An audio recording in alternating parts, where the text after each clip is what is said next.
Tertúlia.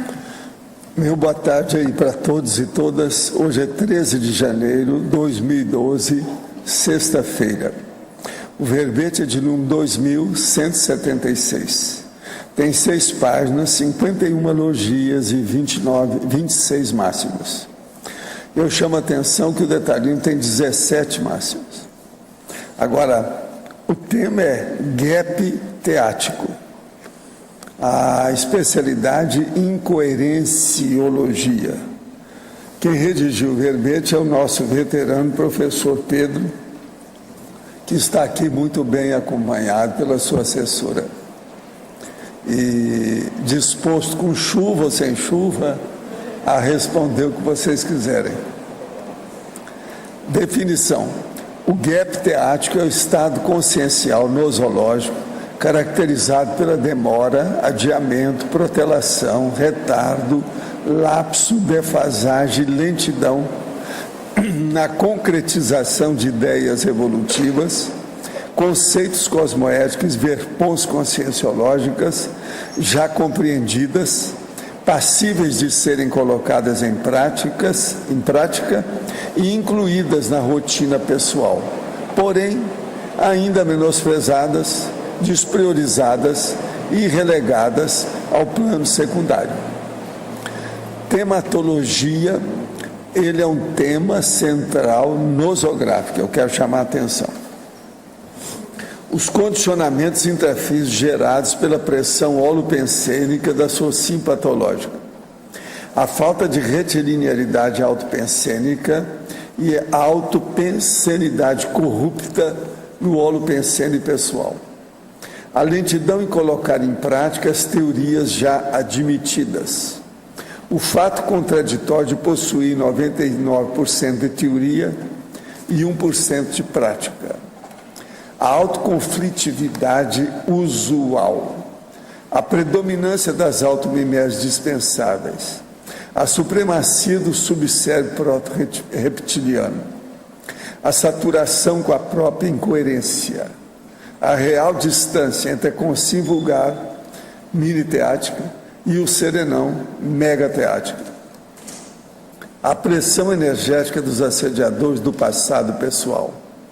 A falta de abertura para psíquicas e inspirações amparadoras. A inércia frente às ideias inatas intermissivas.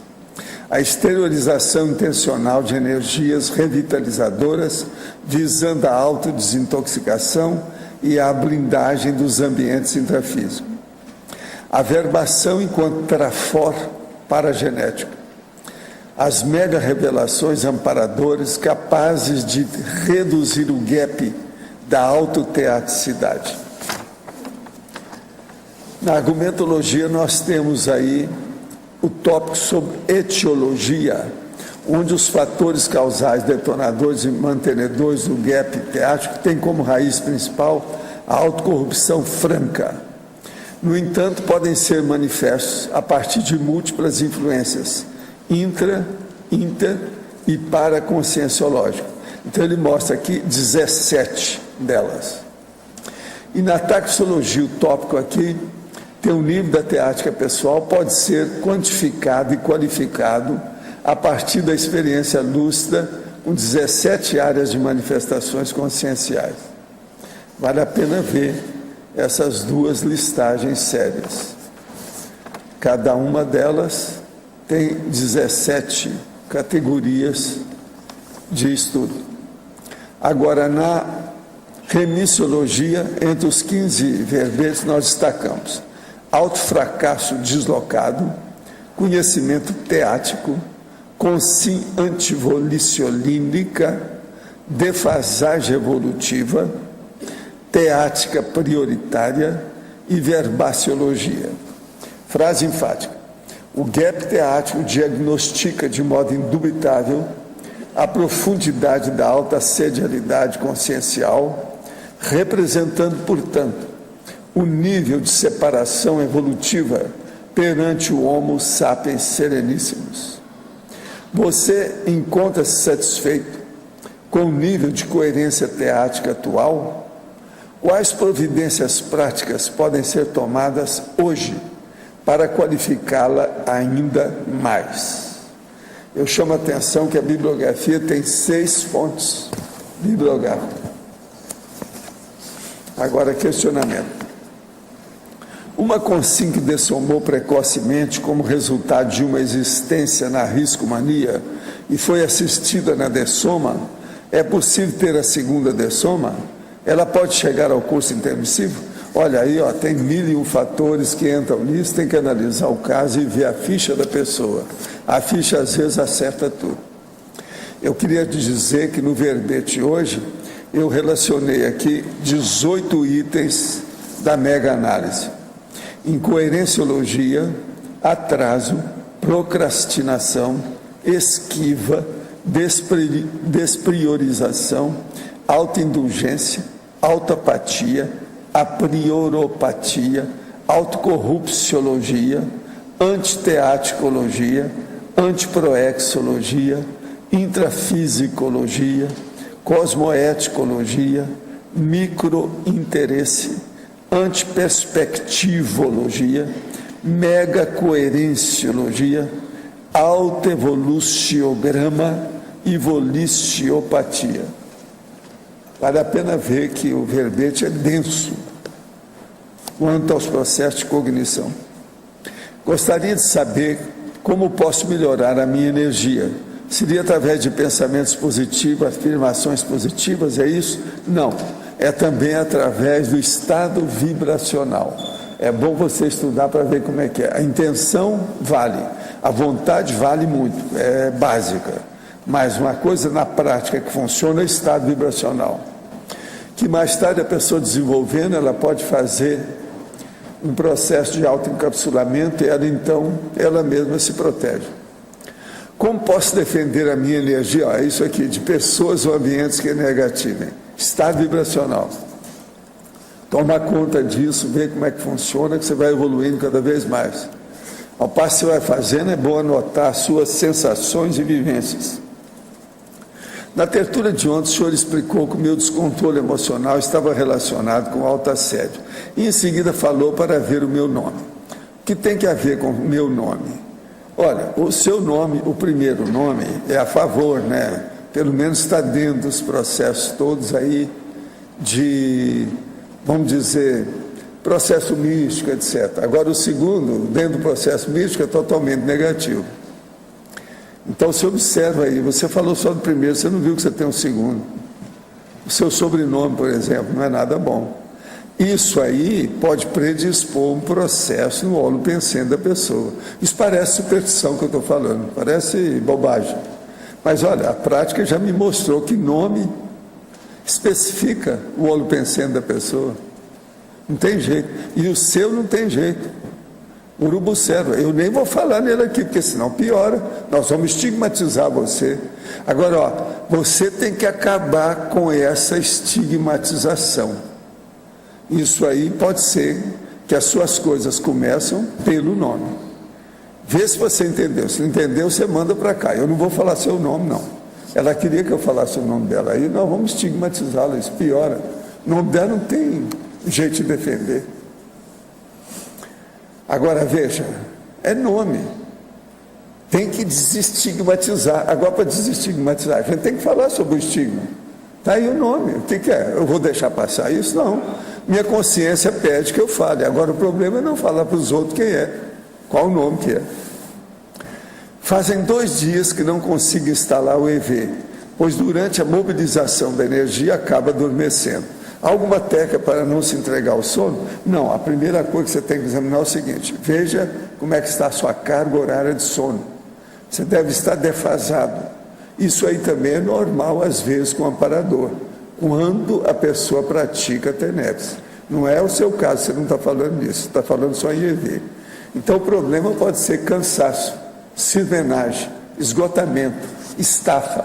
Tem vários nomes para isso.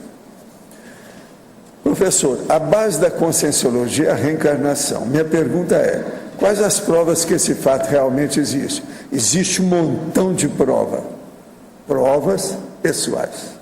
Não existe prova da reencarnação grupal ou coletiva, isso não existe. Agora, o pessoal individual da própria pessoa existe. Você começa a ter retrocognição, depois você vê a opção de coisa, não tem jeito. Não adianta gente da religião, da filosofia, da ciência, do diabo a 4, o diabo a 4.000, que chega para falar qualquer besteira sobre isso com você. Você vai ver o negócio em cima do lance, não tem saída. Agora, o pior da história, isso é que liquida com o assunto. A hora que você começa a ver a série X sua, você começa a respingar pelas lembranças que você tem, na série X dos outros em torno de você. Aí você começa a ver a reencarnação, as vidas sucessivas das outras pessoas. Daqui a pouco você sai do seu grupo e vê outro grupo. Daqui a pouco você tem uma visão de conjunto extraordinária. E olha, acabou. Ponto pacífico. Você dá uma banana para quem combate a reencarnação, esquece esse povo, besteira, bobagem. Não adianta nada, mas agora veja. A prova só existe pessoal. Eu não admito prova grupal. Até hoje eu nunca vi isso, não tem chance. É a pessoa que tem que ter experiência. Para isso que a gente dá essas centenas de técnicas que nós apresentamos na Conscienciologia, para a pessoa provar por si mesma. E outra coisa, a primeira técnica que tem que ser usada, tem uma, né? Chama-se princípio da descrença. Faça a vivência, só admita aquilo que você vivenciar, o mais um bananal para o resto. Quando precisamos entrar em recato evolutivo para estudar para um concurso, nossa vida social consequentemente diminui. Isso pode afetar nossa saúde emocional. Como lidar com isso sem fazer autoassédio, autovitimização, nem autodepreciação nesse período crítico e decisivo da vida? Não, a primeira coisa é o seguinte: tenha isso como uma coisa para o resto da vida. Acabou. Aí você não vai ficar que isso aí seja uma coisa negativa. Pelo contrário, isso é ótimo. Uma pessoa que se fecha para poder estudar mais, isso é o máximo. O que é que você está reclamando? Não vai morar dentro de um buraco de caverna, gruta por aí afora, que isso é besteira. Não vai ser eremita. E nem vai ser autista, que isso é doença. Tenha contato com os outros, mas agora faça. Eu mesmo tenho uma vida até hoje, aos 80 anos, um pouco reclusa em matéria de estudo. Essa noite, por exemplo, eu trabalhei dos 0:40 minutos da madrugada até 6 horas da manhã. Agora depois, eu dormi um pouquinho, tomei banho, fiz ginástica, andei de tudo quanto é jeito, até na esteira, fiz agachamento, aquele negócio todo, banho atlético, entende? Voltei para o computador, trabalhei mais 1 hora, depois fui para a epígrafe, trabalhei 1h30 lá na epígrafe, porque eu estou lendo uns livros que me interessam, eu já estão separados, para eu ver o que é que eu vou levar, o que não. É tudo livrinho pequeno, mas que me interessa num assunto que eu estou estudando muito bravo. E outra coisa, eu peguei 5 páginas anotadas das coisas que eu li, durante o período que eu estive na epígrafe. A epígrafe, para mim, é igual a holoteca, igual a biblioteca, a mesma coisa. Sabe? Há muito tempo que eu faço isso. Professor, quando foi o primeiro contato do senhor com serenões? Olha, o meu negócio é antigo porque vem da infância. Eu não tinha noção do processo de serenão na infância, porque a minha cabeça ainda não tinha desenvolvido o cérebro, era cérebro de passarinho. Agora, aí eu comecei a ver a monja que aparecia para mim. Com o tempo aquilo ficou mais claro e eu tive noção disso. O primeiro que eu tive foi ela, porque ela, numa vida que eu tive, aquele negócio da série X que eu estava falando, ela foi minha filha. Então eu tenho uma certa afinidade com os processos dela. E ela não me esqueceu, entende? Parece que eu fui um pai mais ou menos bom. Alguma coisa teve. Agora, qual deles descobriu primeiro? Foi o processo da monja. Qual foi a primeira vez que soube do reurbanizador? Porque ele é o mais poderoso dos serenões. Não. Eu ouvi falar sobre o Reurbex, alguma ideia disso, mas isso ainda não estava bem caracterizado. Ouvi o galo cantar, mas não sabia onde. Faz mais ou menos 900 anos. Isso foi em 1100. Agora, depois disso, então, é que a gente viu, agora no século XX, o contato, então, que eu pude ter com esse reurbanizador. Agora, por que ele é o mais poderoso?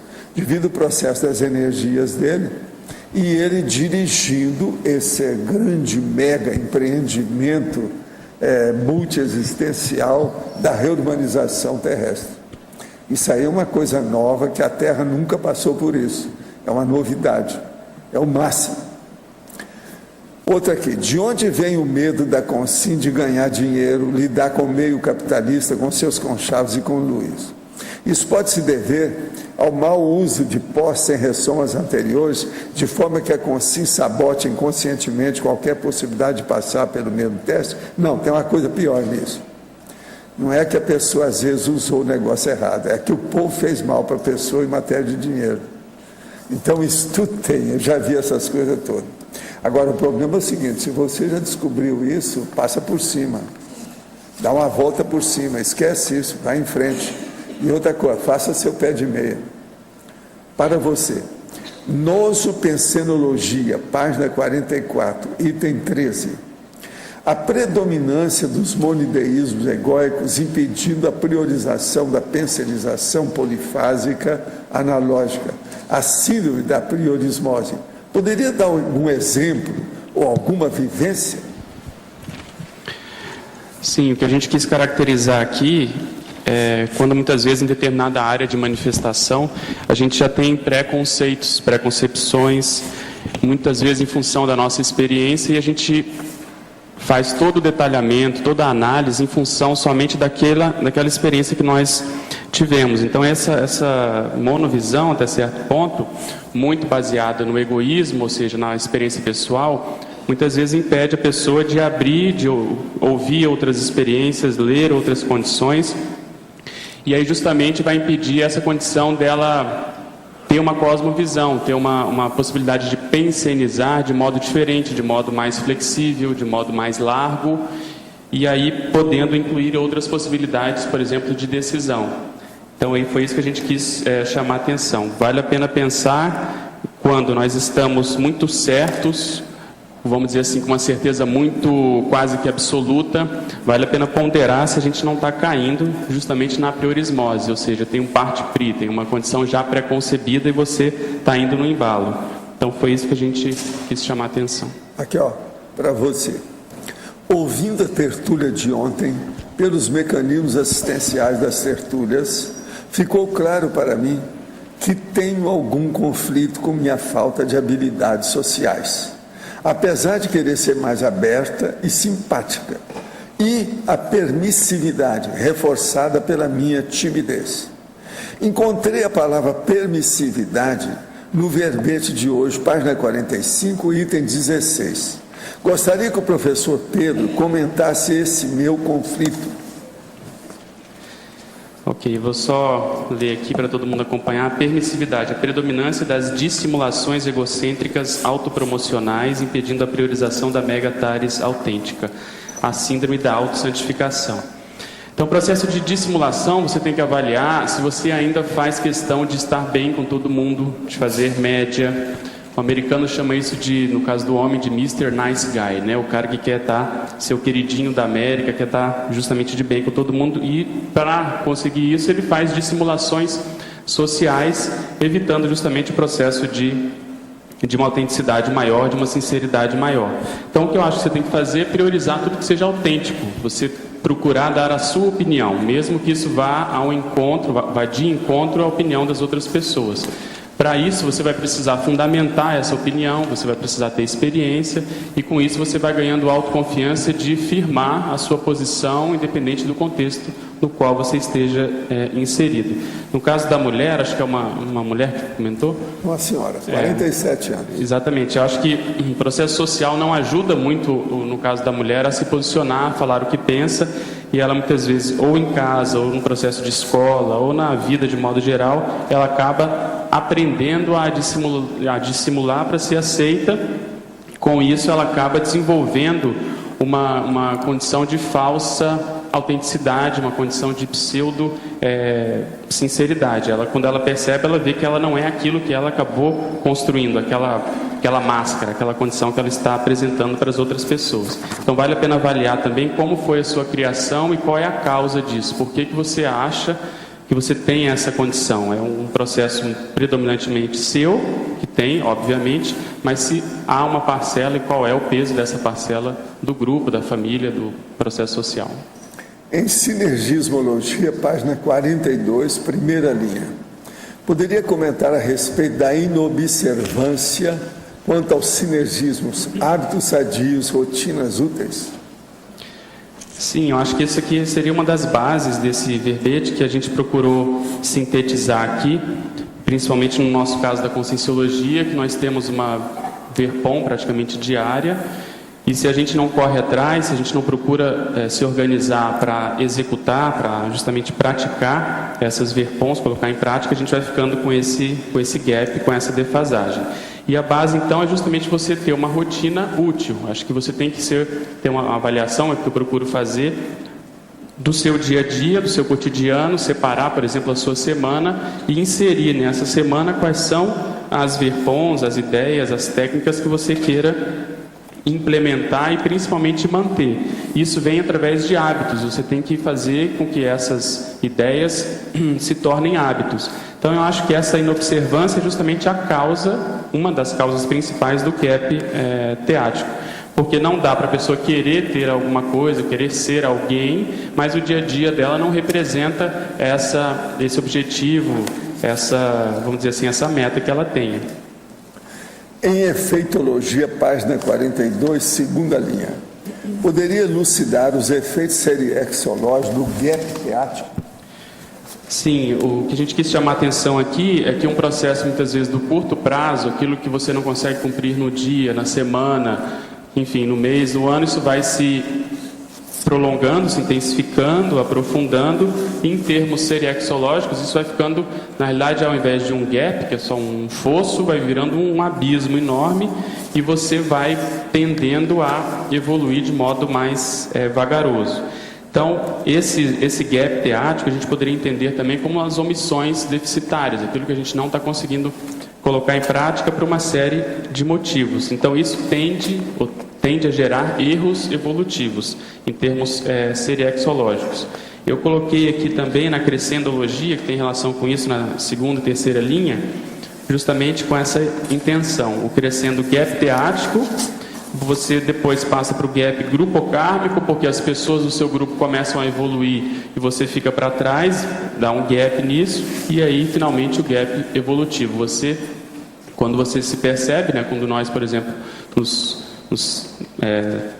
apercebemos, a gente começa a notar esse gap que existe, por exemplo, entre consciências do nosso grupo que já são mais maduras, mais evoluídas, e a gente ficou para trás. Então, muito disso, a base é justamente esse gap teático. A pessoa já sabia o que era para fazer, já tinha ideia e não conseguiu implementar.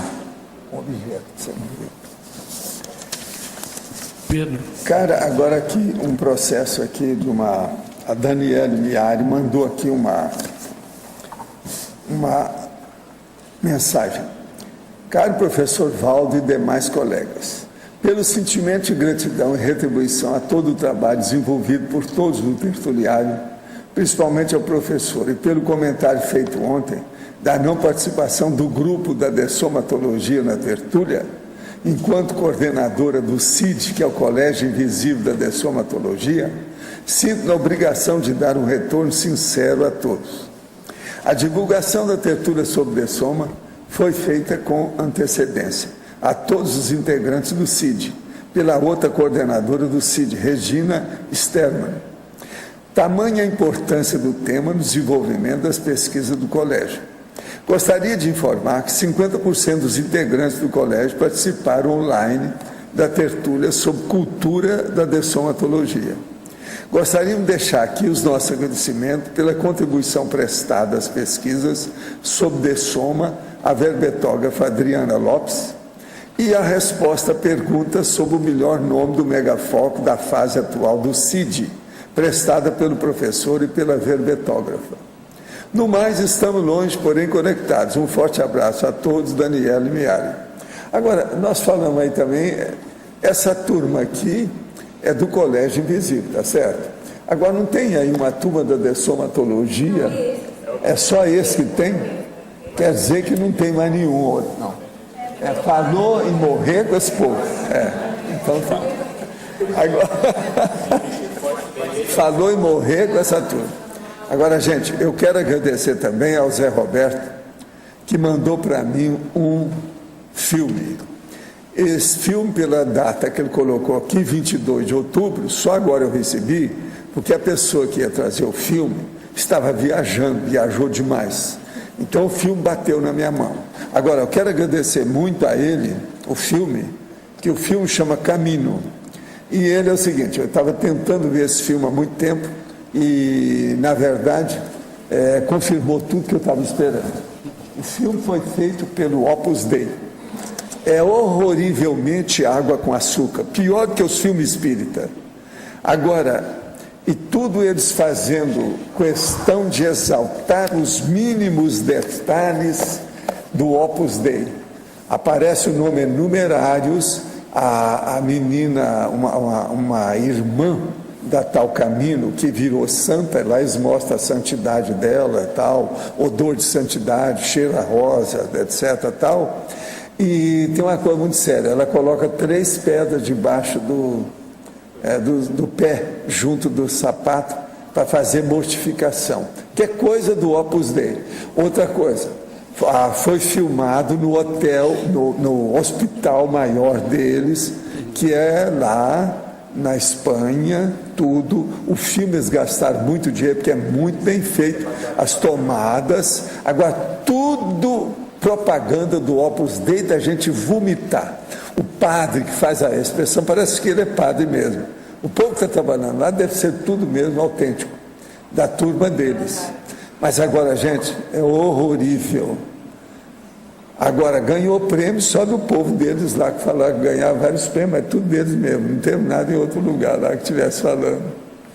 Agora, o filme é mais de 2 horas, a menina é uma senhora atriz que participou para virar santa, e outra coisa, mostrar os negócios tudo da medicina brabo, cirurgia cortada, o processo de fazer a radiação, de cortar depois o cabelo da garota.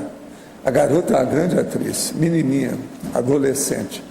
Mas agora, isso é que eu queria para confirmar. Camino é o negócio lá do chefe, lá que fundou o Opus Dei. Lá eles falam nele. Então coloca o milagre todo como se ela fosse morrer no dia que era o dia do cara. Tudo assim encaminhado. Agora, é de morte.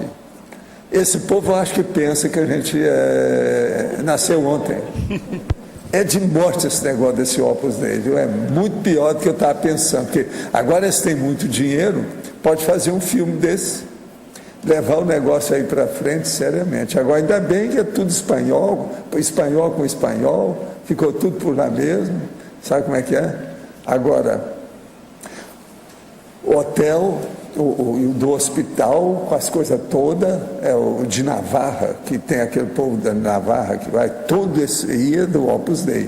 Eles dominam essa parte toda. E na cidade deles lá também. A cidade que eles mostram é a mesma deles. Então o filme foi tudo feito deles. Hein? Não, o Escribá, pois é, mas aí fala do negócio da data dele, etc. Tal. E a cidade também, mas tudo, olha, é de vomitar açúcar, porque é tudo água com açúcar, mas o negócio, em pleno século XXI, agora a igreja põe mesmo o povo tudo biruta, né? Como é que gasta tanto dinheiro para mostrar umas bobagens dessas? Então, por exemplo, que é muito importante a pessoa sofrer, é muito importante ela morrer em sofrimento, por Jesus Cristo, que não sei o quê. Que besteirada enorme. E outra coisa, todos os personagens, tudo ali caminhando para aquilo, entende? É um dos piores filmes que eu já vi, e que você vai olhar, não, são todos ingênuos, bobocas, crentes, fanáticos, nada. Um dos piores que eu já vi. O nome do chama Camino. Camilo. Olha, não aconselho você perder tempo com isso não. É Opus Dei. Mas às vezes tem que ver o ruim. Camino. Camino é o nome da menina, é o nome do cara lá que escreveu o Escribá com as coisas, que negócio dele é de caminho, está tudo lá dentro. O fanatismo não pode sair dali. Agora, tem uma hora que aparece numerários, que a irmã foi ser numerária, e ela toda lá, dedicada ao processo, tudo. E tem filho, pai, mãe, aquele negócio, o choro da família. Eles usam e abusam do talco roça, tudo que pode. Uma água com açúcar, como há muito tempo eu não vejo em filme nenhum. Ganhou de Hollywood, ganhou dos espíritas, ganhou de todo mundo. Esse é o maior. Aqueles filmes bíblicos que são superiores a aqueles. Esse aí, em matéria de açucarado, é o pior que eu já vi. E muito bem feito com açúcar. Sabe como é que é? Esse aqui é o negócio. O filme, tecnicamente falando, você não pode falar. É bem feito. Tem uma ou outra coisinha que a gente podia falar em matéria de cor, de sombra e luz, etc. Mas o filme é muito bem feito. Entende? Mas não vale a pena. Esse eu não indico para o cineclube. E eu agradeço muito lá o Zé Roberto que mandou o filme para mim, porque eu estava atrás desse filme há muito tempo. Ele ouviu falar e arranjou o filme para mim. Pedro, aqui está até difícil de arrumar pergunta, mas está tudo bem claro. A parafatologia, a penúltima e última linha. Se tiver água com açúcar, vê se você fala aí. Não, ele está bem claro, é que ele é bem didático, mas está muito bom o ver. As mega revelações amparadoras capazes de reduzir o gap da autoteacidade. Se poderia dar essas mega revelações amparadoras alguns exemplos? Sim, o que eu pensei aqui, por exemplo, às vezes a gente sai do corpo e tem aquela projeção vexaminosa. Por qualquer motivo que seja, a pessoa ali se percebe numa condição crítica que traz essa sensação de auto-vexame, né? E ela volta para o corpo e percebe que muitas vezes ela tem que correr mais atrás daquilo que ela precisa. Outra condição é, muitas vezes, quando se faz algum tipo de insinuação, algum tipo de revelação sobre, por exemplo, a personalidade consecutiva, e a pessoa vê que muitas vezes numa condição mais crítica ela estava produzindo mais do que ela está hoje. Ou então, vamos supor, extrapolando, a pessoa descobre uma identidade extra e ela vê que ela está aquém daquela condição que ela já fez em termos de assistência no passado. Ou, enquanto ela estava na intermissão, ela tinha uma teática assistencial, participava de equipes extrafísicas assistenciais avançadas, e aqui ela vê que ela poderia render mais nesse sentido. Então, eu vejo que a tentativa dos amparadores, na realidade, é fazer a pessoa lembrar de determinados trafores que estão ociosos. A pessoa tem aquele potencial e, por uma série de motivos, muitos dos quais a gente procurou explicitar aqui, ela não assume esse trafor. Ela fica, muitas vezes, numa via secundária, está produzindo, está produtiva, mas não como poderia. Então, eu, em determinadas etapas da minha vida, me perguntei muito sobre isso. Está tudo certo, mas pode estar tudo errado, no sentido de que era para eu estar fazendo mais. Então, acho que vale a pena a gente questionar essa condição, se em termos de rendimento evolutivo a gente está realmente satisfeito. E a gente sabe isso quando você sinceramente sabe que você está se esforçando para dar o melhor, para você fazer algo novo e não simplesmente algo que a gente já sabe, aquilo está cômodo, você já entrou numa condição, vamos dizer assim, de mesmex até certo ponto, está produtivo, mas aquilo não te gera nenhum tipo de desafio. Então, na enciclopédia existem várias técnicas. Eu estou lembrando aqui de um verbete que é a estatística motivadora, por exemplo, quando a própria pessoa faz essa espécie de autocompetição para ela poder melhorar. Então ela não está satisfeita só com o desempenho em termos, vamos supor, da escrita, mas ela quer melhorar a qualidade dessa escrita. No nosso caso, por exemplo, dos verbetes, a gente está tentando fazer verbete, mas precisa ver a qualidade também desses verbetes, não ficar priorizando só a quantidade e assim sucessivamente. Eu acho que colocar esse detalhismo na nossa teática, essa qualificação, que é justamente o objetivo dos amparadores quando eles, por uma causa ou outra, eles fazem essas mega revelações, né? Eles patrocinam essas mega revelações. Agora, na página 44, etiologia, a número 11, né? Leniência. Eu queria ver a relação que existe com essa síndrome de Poliana. Eu estava até discutindo isso aqui antes com a Cris. O que a gente quis chamar a atenção é que o processo de Poliana é a tendência da pessoa ver tudo cor-de-rosa. E por ter esse perfil, esse traço, há uma tendência da pessoa não se posicionar, dela ir empurrando com a barriga e podendo chegar na condição de ser leniente também, de chegar nessa condição de procrastinação crônica. Então a pessoa muitas vezes, em vez de fazer a cirurgia, em vez de tomar uma decisão, por exemplo, chamar a pessoa, fazer uma cariação, tomar uma medida mais drástica, ela vai empurrando. Outra situação é com a própria teática, ela vai dando autodesculpa, a gente chamou isso de autoindulgência em determinada altura aí do verbete.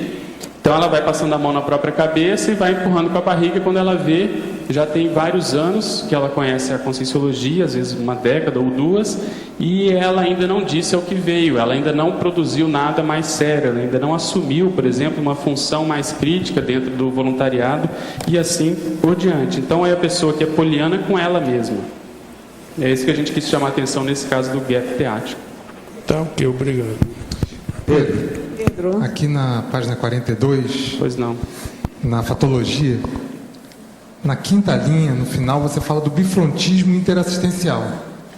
O que é o bifrontismo interassistencial? O bifrontismo é quando você quer fazer assistência, mas você não está disposto a pagar o preço daquela assistência. Você vai até certo ponto, até certo limite.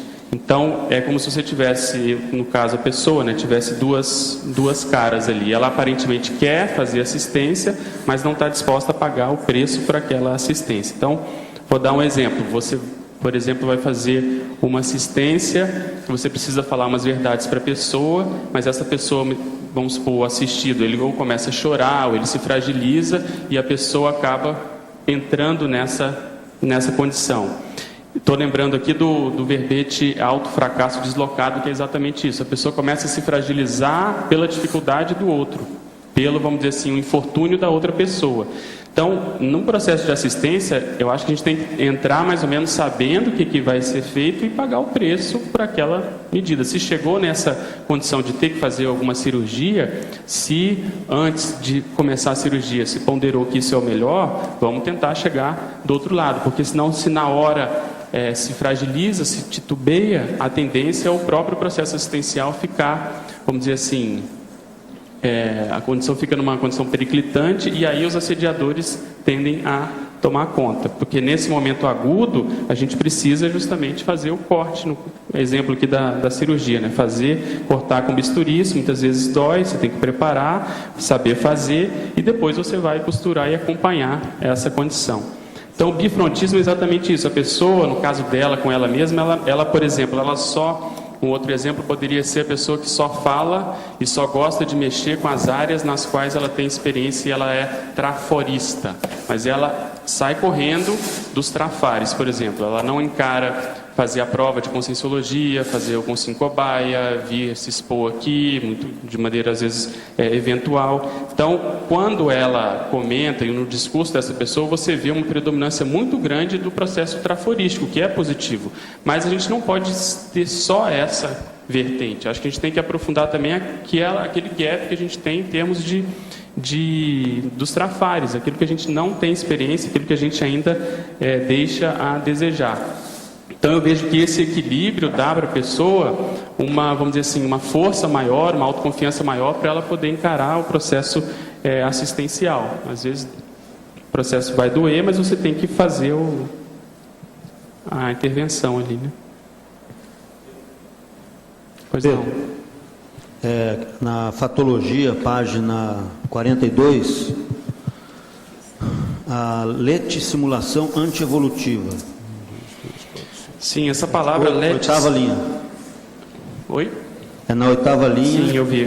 Letissimulação. A letissimulação antievolutiva, a gente fez, na realidade, uma analogia com o processo dos animais, que alguns animais têm, algumas raças, de se fingir de morto, né? Um processo evolutivo, quando eles estão em perigo, eles se fingem de morto, para justamente o predador ali sair, achar que ele está morto e ir embora.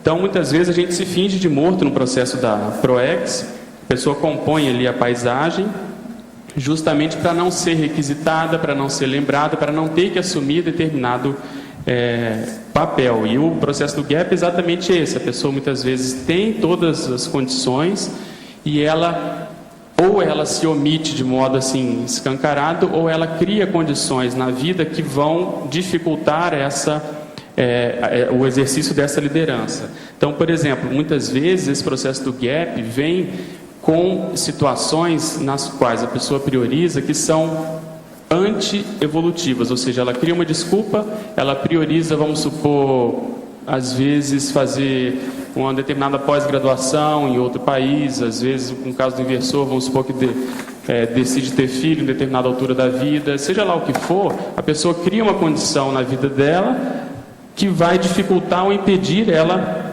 a assumir determinados papéis que eram para que ela assumisse. Então é como se ela se fingisse de morta. A pessoa olha para ela e fala, realmente, essa pessoa não pode assumir, olha a vida dela como é difícil.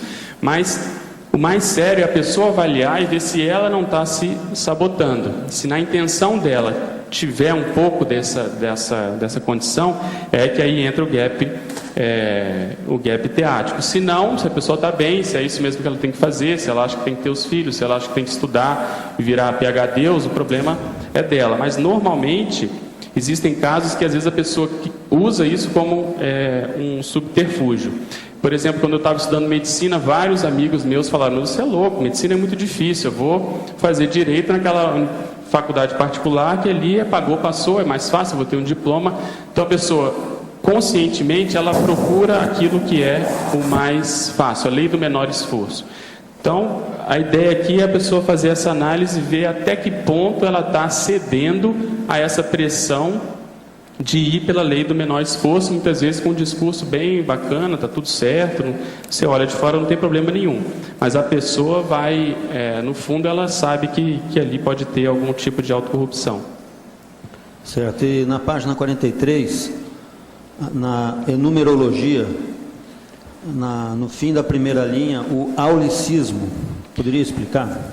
Sim, o aulicismo tem relação um pouco, a gente comentou antes, é a pessoa que é genuflexa, é a pessoa que se submete, é a pessoa que não dá o contra, é o chamado carneiro, né? Então ela não, vamos dizer assim, não se posiciona, não fala aquilo que ela pensa. Normalmente essa pessoa não assume liderança. Estamos lembrando aqui que tem um verbete sobre isso, você pode aprofundar depois.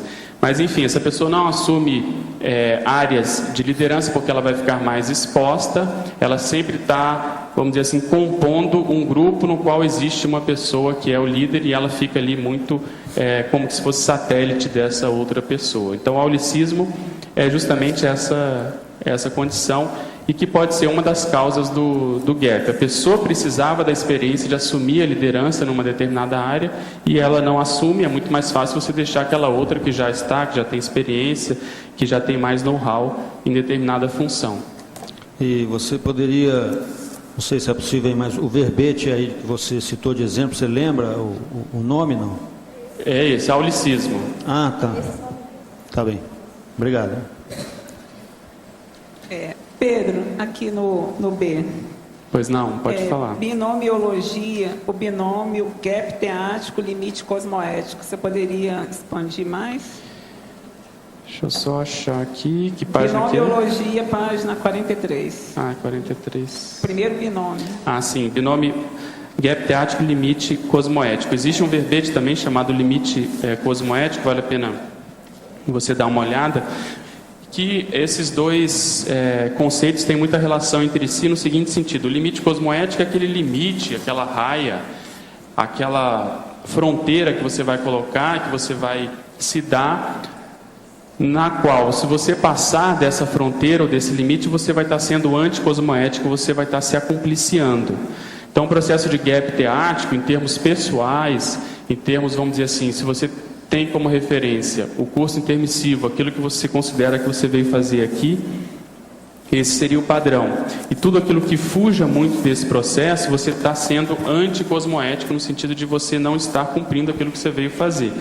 Então, a gente quis chamar atenção para isso, porque normalmente o gap teático, do modo como nós definimos, ou seja, aquilo que você já sabe, nós sabemos que podemos fazer e não fazemos, a gente começa a adentrar essa esfera da anticosmoética.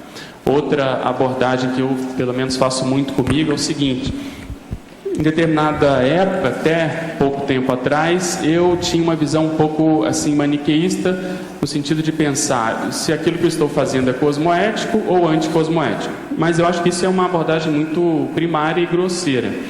Por quê? A gente tem que caminhar para ver se aquilo que nós estamos fazendo é o mais cosmoético dentro das possibilidades.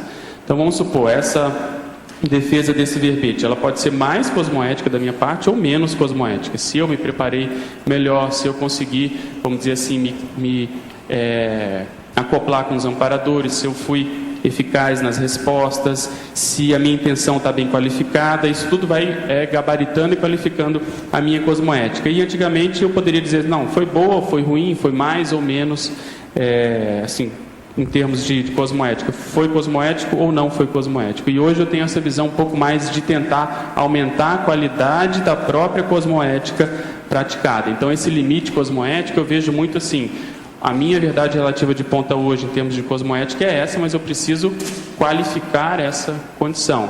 Aí entra o CTC, todas as ferramentas que a cosmoeticologia tem, né? Pedro. Oi. Pois não. Até eu me assustei. Marilza, tudo bom? Obrigada por mais um verbete aí, que nos ajuda muito a nos encontrar dentro da nossa ProEx. Eu gostaria, por favor, que você falasse sobre o crescendo na página 43, o crescendo gap teático com gap grupo kármico e gap evolutivo.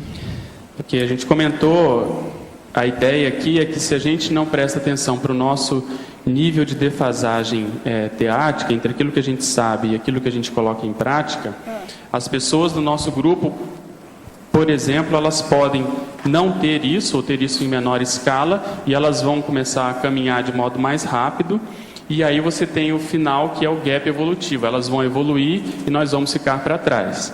É mais ou menos o que aconteceu com alguns participantes do nosso grupo, que hoje são evoluciólogos, são serenões. Em determinado momento eles caminharam mais rápido em função disso. A nossa teática foi deixando a desejar e a gente foi ficando para trás. Aqui no caso sobre o grupo kármico, qual seria a responsabilidade do grupo kármico, então, dele perceber que alguém está criando esse gap dentro do grupo? Qual seria essa responsabilidade? Você tem ideia? A responsabilidade acho que é da própria pessoa, no sentido de olhar para o lado e ver que as coisas estão acontecendo e ela tem que tomar uma decisão. A gente cita muito, o Losch comenta muito o processo de participação, como se for na tertúlia. Então é como se eu tenho uma analogia, assim, uma metáfora do bonde, da para a história está passando, e a pessoa às vezes está enrolada com a própria vida, ela tem outras prioridades, ela não consegue ver a própria prioridade. A importância e a relevância, por exemplo, de fazer um esforço e tentar acompanhar o desenrolar, vamos supor, das tertúlias. Então, passam-se os anos e a coisa passa muito rápido. Ontem a professora Adriana comentou muito de se olhar a condição da dessoma de modo realista, e a gente não tem muito tempo nessa dimensão, e aí às vezes a pessoa perdeu o bonde. Então ela tinha que cumprir uma determinada ProEx com determinadas pessoas, aquilo deixou a desejar, não foi como poderia, isso pode ou não, vamos dizer assim, ter como consequência uma melex, e aí, enfim, a gente já sabe todo o desenrolar. Tá. Então a ideia é chamar atenção para isso, olhar, não no sentido de se comparar, de competição, mas você usa o grupo como um processo regulatório para você saber se você está, pelo menos, de acordo com o nível médio de prioridades desse grupo. E lembrando que sempre o grupo nivela por baixo. Se a pessoa está abaixo do grupo ainda, é porque o gap dela realmente está grande. Uhum. Eu percebi que a ideia do verbete é trazer a pessoa a fazer essa autoavaliação, né? Se ela está com um gap evolutivo ou não. Sim. Mas me veio que fizesse essa pergunta em relação ao grupo kármico. E eu acho que nesse momento agora você respondeu, né? Ela usa o grupo como base, o grupo está indo à frente, ela não. ela pode se considerar em gap evolutivo. Exatamente, é um dos indicadores. A ideia é muito boa. E o ideal é ver qual é o papel dessa pessoa para ajudar e o grupo. O que ela tem que fazer por ela, né? É o processo autoevolutivo. Exatamente. Parabéns, muito obrigada pela resposta. Obrigado a você. Gente, ó, está saindo aqui o jornal da Cognópolis. Esse é o de número 189. Ele está com 4 páginas e ele tem 3 assuntos aqui mais sérios. A era enciclopédica conscienciológica, que fala sobre os verbetógrafos, que nós estamos procurando alcançar 500. Fala também aqui o bairro Cognópolis e a coleta de resíduos sólidos. Inclusive fala aqui do senhor Emílio, que mora aqui na Rua da Cosmoética, aí para frente, e que trabalha muito bem com o processo de lixo, né? E também fala sobre o parapsiquismo na prática, que é um livro Dinâmicas Parapsíquicas, que é aí do professor Moacir e da Rosemary. Agora, tem muitos detalhes sobre o assunto e tem a última página, que tem aqui todas as propagandas da turma que trabalha com a gente. CBN, Construir, Frontur, o Moacir com o processo de imóveis, o Grife Gourmet do restaurante, a Gráfica Grafel, Cybermais, a Glaucia Arquiteta, Agroverde, Vitanil, Boi Verde, TV Complex, Táxi do Odair, Táxi 24 horas, Consalter Supermercado, Consalter Materiais de Construção. Eu li toda a propaganda que tem aqui. Se alguém quiser ver, está aqui, vale a pena. Está acabando de sair, está quente. Agora nós temos aqui, por que o aborto e a fertilização in vitro são tão condenáveis? Você quer falar? O processo do aborto, eu vejo que a pessoa tem que ter lucidez daquilo que ela está fazendo e pagar o preço pelas consequências. Se ela achar que é o melhor, ela efetivar o aborto, eu acho que ela tem que ter esse direito. Mas a condição é justamente a pessoa não fazer uma reflexão maior da causa daquele aborto. O que levou àquela gravidez indesejada? O que muitas vezes faltou de prevenção para que não se tivesse esse desfecho? E a fertilização, eu acho que é você forçar a barra. Muitas vezes você, no caso o casal, tem a dificuldade de ter ali os filhos. Eu acompanho vários pacientes que têm isso, eles tentam 1, 2, 3, dezenas de vezes, gastam muito dinheiro, forçam a barra. Recentemente atendi uma pessoa com complicação em função dos medicamentos que tomou para tentar induzir a ovulação. Então eu vejo que falta um pouco o desconfiômetro, de ver que deve ter alguma razão de ser para a pessoa não estar, ou aquele casal não estar conseguindo ter aquele filho. Então é a reflexão que eu faria.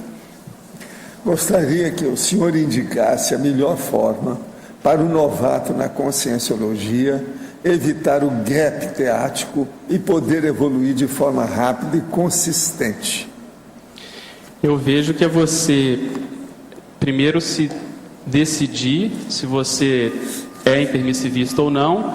Partindo desse pressuposto, se você for intermissivista, você fazer um planejamento considerando a sua idade, colocando mais ou menos qual a data provável da sua dessoma e planificar tudo que você acha que você veio fazer, tudo que você tem que fazer, você estabelecer o que a gente chama de um proexograma, tem um verbete que você pode aprofundar nisso, tendo em mente 3 variáveis. Primeiro é isso, o que você quer fazer, qual a ordem que você vai fazer essas coisas, isso demanda o tempo e a hierarquia entre essas coisas. Então é o processo de cronograma, fluxograma e organograma daquilo que você veio fazer e você seguir isso à risca. Se você for jovem, vale a pena lembrar da técnica da inversão existencial, que tem basicamente esse objetivo de você planificar ao máximo a sua existência e seguir à risca aquelas determinações ali e não se deixar influenciar e se condicionar pelo processo da sociedade. Professor Valdo, as nossas experiências não podem ser negadas nem apagadas, pois fazem parte da construção individual da história de cada ser. Entretanto, em relação ao orgulho, o que podemos dizer a respeito? Olha, o que eu vejo é o seguinte, A gente tem que ter autoestima, tem que ter amor próprio, deve fugir do masoquismo. Mas isso não deve levar a pessoa a ter um egão. É o egão que cria o processo do orgulho. Então, por exemplo, eu estou fazendo aqui com essa equipe toda e 643 pessoas que vieram para cá, até do exterior, eu sou o quê? Nada mais do que organizador. É o www.org. Não é isso? Agora, o que é que se faz? Sou organizador da enciclopédia, mas a minha condição, dentro de mim, o que eu penso é o seguinte: eu sou um mamífero comum, pré-serenão vulgar, pigmeu evolutivo. Por que pré-serenão? Então, veja, eu reconheço isso, mas dentro desse meu nível, eu defendo a minha posição. Isso não é orgulho, isso é autoestima. Se eu não tiver também autoestima, que droga que vai ser? Como é que eu vou ter confiança no meu pulso? Então, a gente tem que examinar bem o que é orgulho, o que é egoísmo, o que é masoquismo, o que é amor próprio, o que é autoconfiança, para nós nos situarmos dentro da situação. Agora, lembre-se, dê valor para aquilo que você já conquistou. Isso é importantíssimo, sem orgulho. E lembre-se, nós todos somos mamíferos, a maioria aqui que eu conheço é pré-serenona e pigmeus evolutivos. Professor Walter, estou com um livro de contos da editora pronto para ser publicado. Depois que comecei a estudar Conscienciologia, fiquei na dúvida quanto à continuidade do projeto. Penso nas outras pessoas que estão envolvidas nesse projeto e não sei qual o melhor. Conheci a Conscienciologia há quase um ano e faço EV. Poderia me dar uma luz quanto à publicação do meu livro? O caso todo é o seguinte: você escreveu um livro de contos. A primeira coisa, dá uma lida agora com calma, como você tivesse chegado nesse momento e é extraterrestre, você não conhece o livro. Leia os originais do seu livro e vê o que ele pode esclarecer. Se você vê que tem chance de acrescentar alguma coisa para esclarecer mais, ajudar o leitor, vale a pena. Isso vai dar mais autoconfiança, você vai dar mais valor para a sua obra e pode melhorar daqui para frente o seu modo de agir. Todos os originais devem ser revistos sempre. Eu sempre penso isso. Revisão, para mim, é um processo eterno, ininterrupto, é para sempre. Então, comece a ver, dá uma lida no seu livro de contos. Uma outra coisa, na revisão tem uma coisa que a gente pode fazer, chama elisão. É cortar sentenças, palavras, uma história, pode ser até capítulo. Estudo é um processo de estudar. Com isso, eu acho que você vai ter mais autoconfiança, porque do jeito que você está confessando o processo aqui para mim, não é bom isso não. Uma autora não deve publicar um livro que ela não tem confiança no que está fazendo. Então, isso tudo amortece até o efeito, o óleo pensene, fica negativa a obra. Então, pensa bem, faz uma revisão do livro, vale a pena. Você vai ter muita ideia nova para acrescentar lá. Outra aqui, professor Walter. Estão pondo tudo meu nome aqui hoje, não sei por que isso. No seu ponto de vista, qual a relevância atual das pesquisas de transcomunicação instrumental e da bioeletrografia, quirligrafia, no sentido de ampliar a ciência para mudar o paradigma cartesiano? Quais benefícios o desenvolvimento dessas pesquisas poderá trazer para a humanidade? Não, tem muita coisa disso que é fajuto, né? Tem que estudar muito ainda para a gente entrar para valer.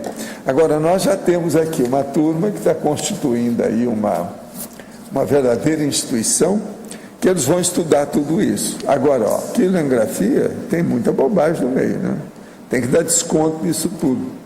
Agora, a transcomunicação, isso tudo pode acontecer, mas agora, a melhor comunicação que tem é uma consciência com a outra. O paradigma consciencial é baseado na instrumentação da própria consciência. Então, tudo isso pode ajudar. Agora, a gente comprovar os fatos, os parafenômenos e os parafatos, não é nada fácil. Precisa insistir. Agora, a turma, qualquer coisa você querendo, você procura o professor Hernande Leite, que ele está estudando isso, já tem até um local próprio aqui no CAEC para desenvolver esse trabalho com as máquinas, não é isso?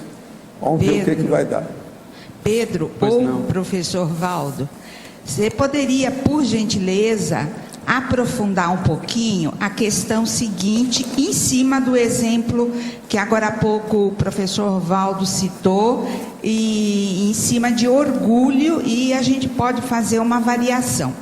Qual é o limite ou aonde que a consciência pode valorizar qualquer questão, seja de orgulho, seja questões de temperamento, né?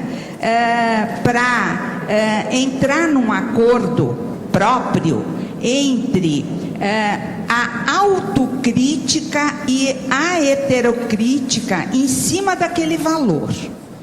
Olha, eu Entende? tenho uma ideia básica para isso, que eu já falei aqui dezenas de vezes.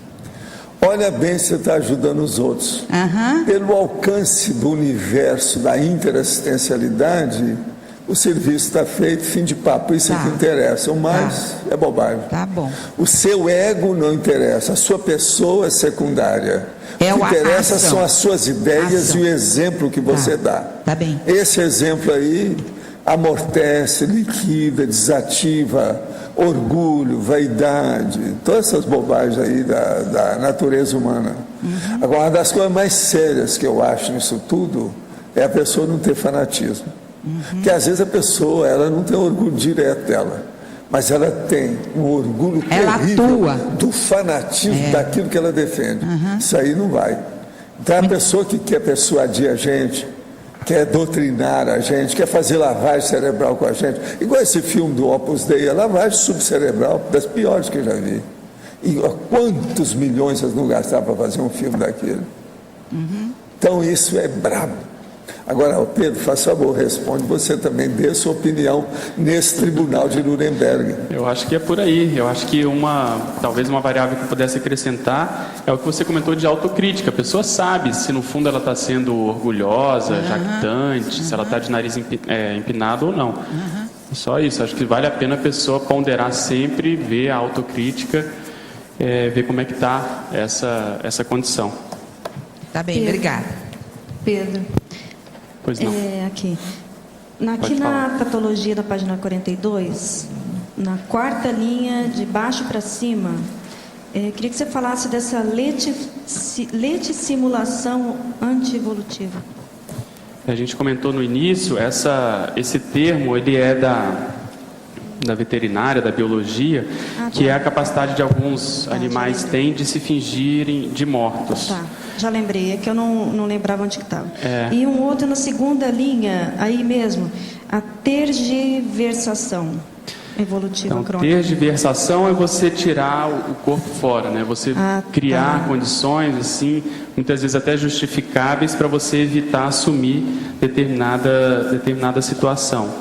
Então, a pessoa que faz isso de modo crônico, né, ela tende a aumentar esse gap entre aquilo que ela já poderia colocar em prática e o que, de fato, ela consegue concretizar.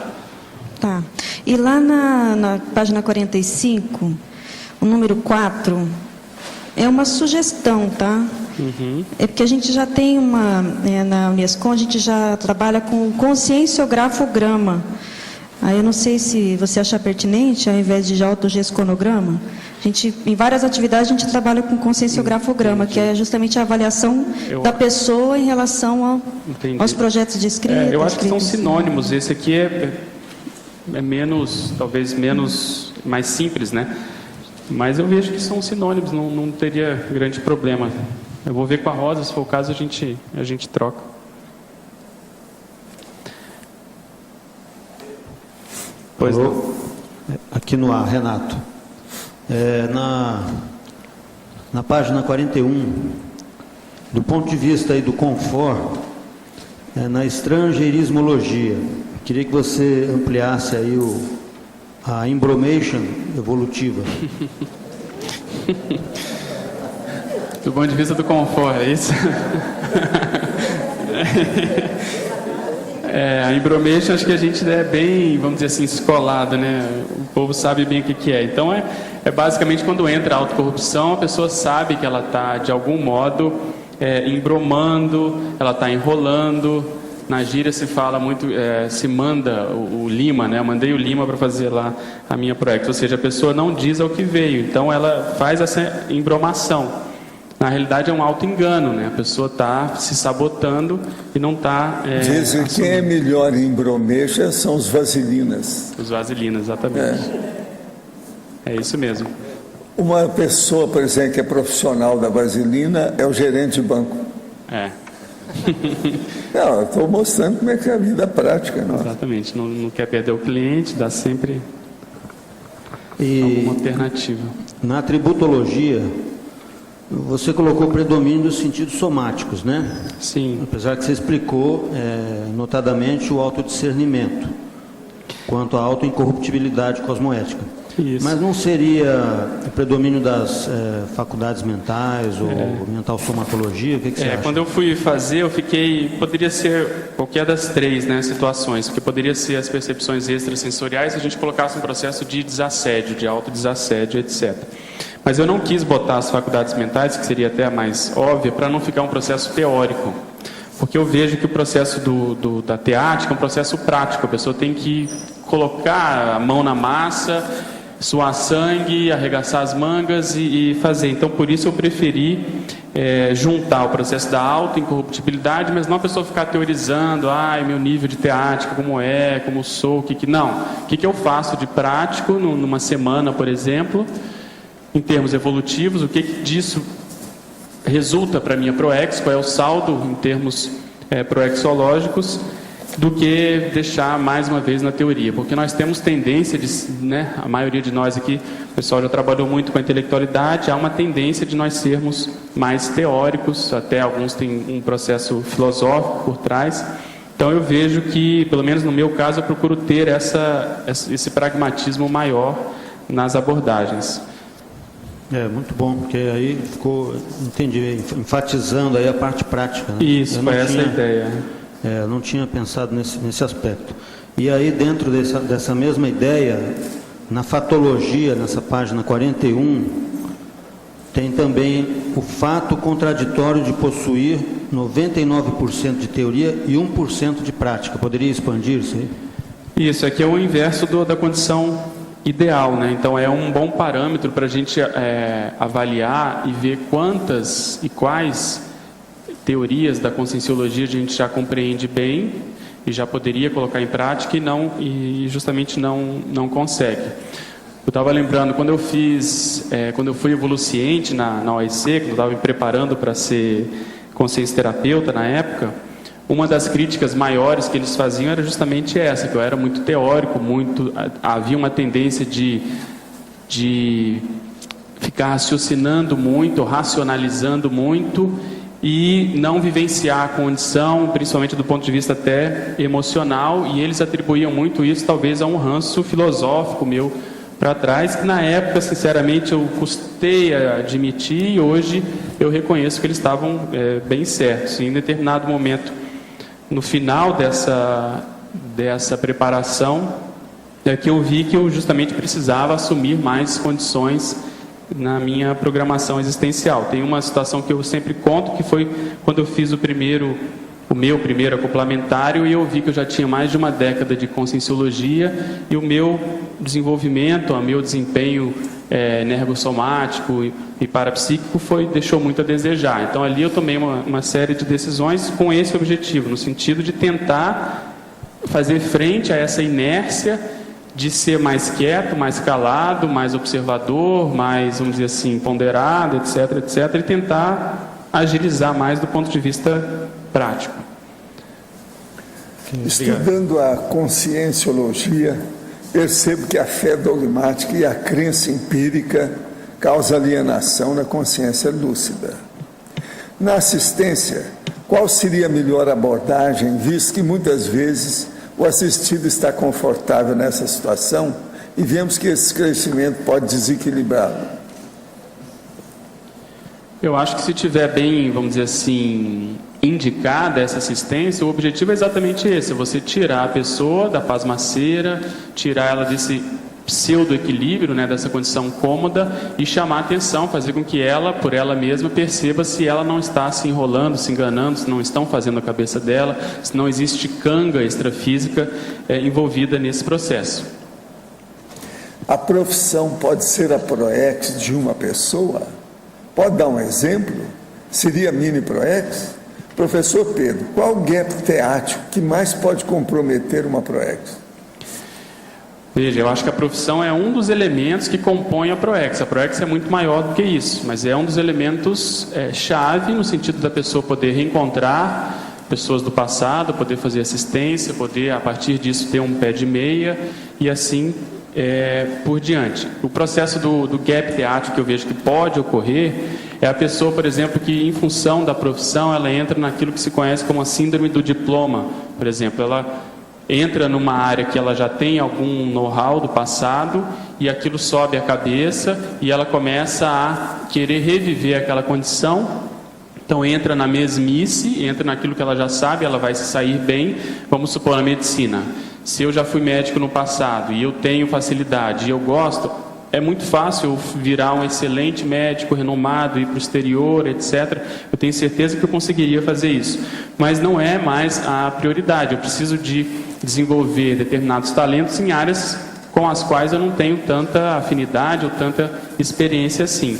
Então esse gap a gente conhece, tem alguns casos, talvez até possa dizer algumas dezenas de casos de pessoas que entraram nessa síndrome. Tinham tudo, já conheciam a conscienciologia, já eram, por exemplo, professores, e em função de algum aspecto da profissão, pode ser no caso do médico, por exemplo, aquilo que o respeito que a medicina traz, ou o dinheiro que a medicina traz, ou o próprio processo assistencial que a medicina traz, enfim, algum mata-burro pega a pessoa e ela vai e começa a investir por ali, e não foi isso que ela veio fazer, tá? Sempre partindo desse princípio de que não era essa a intenção básica da PROEX daquela pessoa.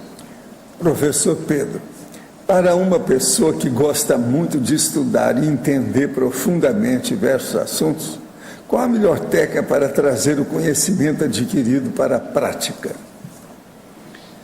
Eu vejo que uma das técnicas que você pode usar, bem prática, é você estudou determinado assunto e gostou, é você comentar isso com alguém.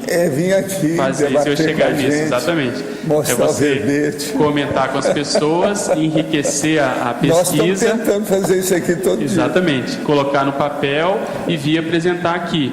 Porque a defesa do verbete é, vamos dizer assim, o chancelamento de determinada pesquisa. Não significa que ela tenha acabado, ela pode estar em andamento, mas você faz aquele, vamos dizer assim, aquela fotografia, aquele raio-x e vem mostrar como está as suas pesquisas. Então essa técnica de apresentação do verbete, ela é muito, vamos dizer assim, proveitosa. Eu diria que, considerando aquele trinômio artigo, verbete e o livro, o verbete é aquele que traz resultado mais rápido do ponto de vista de, vamos dizer assim, de você ver a quantas anda a sua pesquisa, porque o artigo tem o processo de revisão, ele é um pouco mais demorado, depende de outras pessoas também publicarem para, por exemplo, uma revista sair, e o processo do livro mais ainda, que seria a culminância dessas pesquisas anteriores. Então, eu já falei isso aqui anteriormente, eu vejo que essa saída, né, essa possibilidade de você vir e apresentar os verbetes, ela é, sinceramente, fora de série. Pedro? Pois não? Eu pediria que você detalhasse, ali na página 42, a técnica da Semana do Detalhismo. Ok, existe também um verbete sobre isso, mas essa semana do detalhismo é aquela semana que você tira justamente para avaliar o que não está, vamos dizer assim, up to date na sua PROEX. Qual é aquela área que por um motivo ou outro ficou um pouco para trás e você tem que dar um gás. Então vamos supor, a pessoa não teve muito tempo para escrever verbete, ela vai tirar uma semana em que ela vai fazer, por exemplo, o curso verbetografia, ela vai fazer uma imersão e ela vai tentar agilizar esse processo. Ou, por outro lado, em determinada outra área, a pessoa está com a casa, vamos supor, desorganizada, o escritório, ela precisa mandar livros para a holoteca, ela precisa fazer um balanço. Ela tira essa semana e ela faz prioriza essas atividades que por um motivo ou outro ela não conseguiu levar. Então é uma semana que você vai fazer ali o detalhamento daquelas áreas da sua ProEx que ainda não estejam talvez tão como poderiam, tão boas como elas poderiam estar. Mas o ideal é escolher um determinado foco e trabalhar aquele aspecto específico, é isso? Isso, o ideal é você fazer um levantamento dessas áreas mais críticas, porque eu pelo menos parto do princípio que na nossa vida não tem como, a gente tem que levar algumas coisas de jeito. Estou lembrando aqui daquele verbete whole pack, né? Tem várias áreas que a gente tem que enfim, encarar de modo em conjunto, de modo uníssono. E só que no dia a dia, muitas vezes, uma ou outra, elas acabam ficando um pouco para trás. E aí você tem que ter essas paradas estratégicas para realinhá-las, para que elas possam também ser conduzidas. Então, muitas vezes, as pessoas, eu vejo nos cursos, elas têm dificuldade de levar tudo de jeito, porque elas, seja por perfeccionismo ou falta de flexibilidade, elas querem levar tudo exatamente com o mesmo peso, com o mesmo tempo de dedicação e assim por diante. Isso não dá. Você tem que ter essa flexibilidade para uma hora você avança um pouco aqui, recua para pegar outra área e trazer ela mais para frente, outra você dá um gás e puxa aquela mais prioritária lá para frente, porque isso vai te motivar a, vamos dizer assim, a desassediar as demais áreas. Então tem que ter um nível de estratégia na condução da ProEx de modo geral, mas principalmente na condução dessas áreas mais sérias, para a pessoa conseguir ficar bem. Uma coisa que eu sempre penso é o seguinte: esse gap teático que muitos de nós em uma área ou outra a gente tem, querendo ou não, é difícil você conseguir levar tudo, né? Principalmente com as ideias da conscienciologia, mas um termômetro que eu uso é não deixar que isso vire autoculpa. Ou seja, aquilo que não estou fazendo, eu tenho que saber por que eu não estou fazendo e eu tenho uma data para fazer. Eu vou reservar aquela semana para eu começar a mexer com aquilo que eu considero importante, mas isso não pode virar um autoassédio. Então, por exemplo, quando eu mudei para cá, em 2003, final de 2003 e principalmente 2004, eu fiquei um ano muito crítico, porque eu tive que trabalhar muito, estava recém admitido no hospital, tinha plantão final de semana sim, final de semana não, enfim, tinham poucos médicos e tal. E eu ficava muito angustiado de querer voluntariar mais, porque eu vim de um voluntariado muito presente, né, em termos de tempo. E aí lá por setembro, outubro, em função de um evento que aconteceu comigo, é que eu percebi que eu estava realmente assediado com essa condição. E isso poderia estar até prejudicando o meu desempenho no hospital. E quando isso resolveu na minha cabeça, eu vi que aquela experiência que eu estava tendo no hospital, ela era fundamental para as próximas etapas que eu viria a ter. Então, essa condição de você ter uma higiene, no sentido de que onde você está, você realmente se dedicar, estar de corpo e holossoma presente ali, isso é muito sério no sentido de evitar esses autoassédios, porque senão, além da pessoa ter o gap teático, ela vai ficar assediada, daí a pouco ela vai ficar doente, vai ser pior ainda.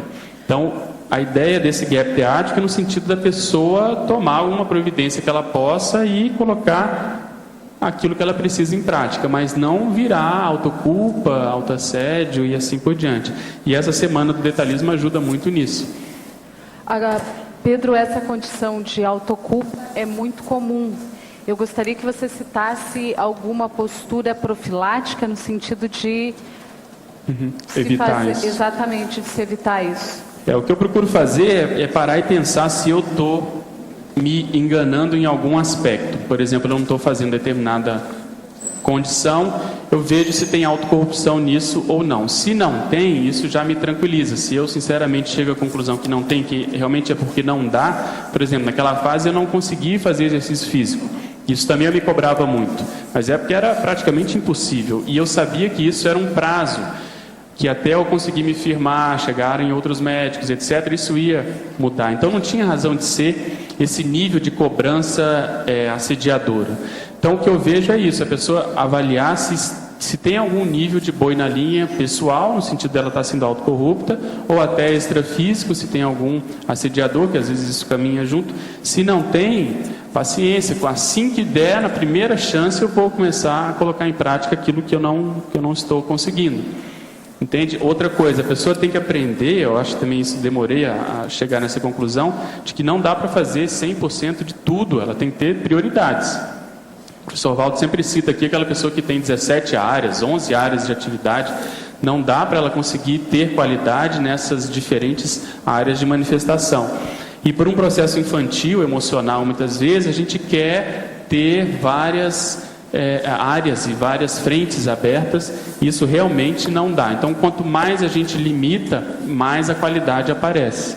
A qualidade daquilo que a gente faz. Então, esse muitas vezes é um gargalo. A pessoa às vezes fica com autoculpa, mas você vai ver, ela tem mais de uma dezena de áreas que ela está mexendo, fora a profissão, o processo do duplismo, o processo, enfim, da vida humana de modo geral. No voluntariado, ela também tem essas várias frentes. Então, eu acho que tem que tentar primar mais pela qualidade. Esse era vamos dizer assim, um mata-burro que eu caía demais. Eu, querendo ou não, priorizava mais a quantidade do que a qualidade. Hoje eu estou tentando reverter esse processo. Ok? Não sei se eu atendi.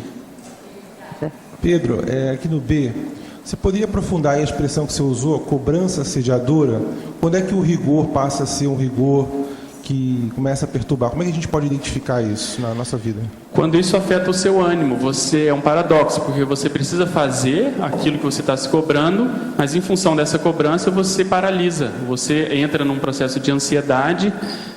Se não me engano, a psicologia até usa essa expressão freezing, que a gente usou aqui na estrangeirismologia, que a pessoa congela diante daquela cobrança que tem, seja uma cobrança externa do meio ou dela mesma, ela acaba paralisando. Então tem que avaliar os resultados dessa condição.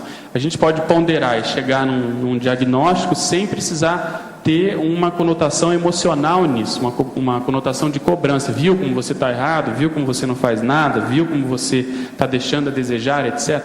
Esse é o papel do assediador. Então, os laboratórios, eu vejo que tem um papel muito sério nisso, no sentido de você conseguir ter essa visão nua e crua da realidade para tomar medidas a curto, médio e longo prazo, visando justamente reverter essa situação. E talvez isso exemplifique, ou seja, essa falta de maturidade de lidar com isso, exemplifique a nossa falta de parapsiquismo, nossa falta de retrocognição. Porque imagina ver um passado, situações e condições que nós tivemos que são altamente, vamos dizer assim, imaturas e anticosmoéticas. Então, se ainda hoje nós não conseguimos lidar conosco mesmo de modo mais cosmoético, de modo mais fraterno, que dirá se a gente tivesse essa visão, e a gente sabe que quanto mais volta no passado, a mentalidade é mais tacanha, as dificuldades são maiores e a tendência dos erros também, consequentemente, serem grandes.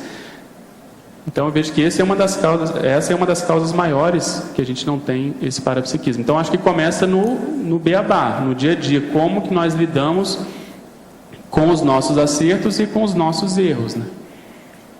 Como é que a gente pode aferir? Você faz geralmente um trabalho aí de falar muito da motivação. Eu já ouvi você falando da motivação inflada, da motivação falsa. Como é que a gente pode correlacionar o parapsiquismo com a motivação? Como é que seria o parapsiquismo sadio relacionado à motivação? O parapsiquismo... Eu acho que é aquele que continua devagar e sempre, que não é fogo de palha. O processo de motivação tem que ser sincero. A pessoa tem que gostar daquilo que ela está fazendo, ou até descobrir o proveito pela cognição, ela vê aonde que isso vai me levar, qual é o ganho que eu vou ter nisso. E ela, aos poucos, ela vai implementando isso no dia a dia. Porque se for muito fogo de palha, fazer porque os outros estão fazendo, fazer porque foi falado aqui na tertúlia, etc., há uma tendência de entrar nisso que você chamou de pseudomotivação. A pessoa não se sustenta. E o parapsiquismo é mais, vamos dizer assim, notório, a gente observa, às vezes, na dinâmica, né?